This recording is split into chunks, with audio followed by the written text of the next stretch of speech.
สวัสดีครับวันนี้เรามารีวิวของเล่นกันนะครับนี่แรกก็คือจม้าโอ้นี่ไอ้ก็นี่แอโรเฟล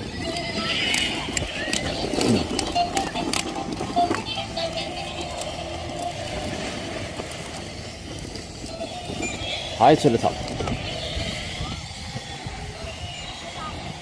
คู่กันเลยไทยเชลท็อป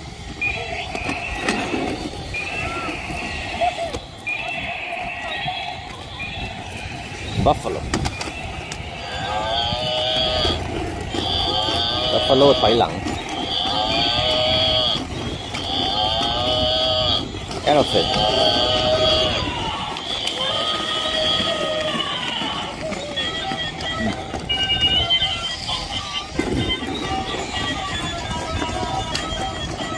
คิงแอโรเฟลเยลโล่แอโรเฟล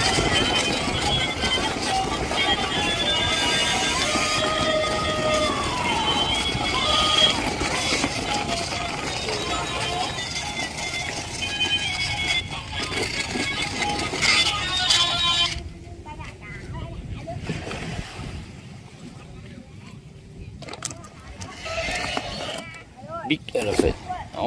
ทองโอเคบายบายจะไม่กินน้ำครับ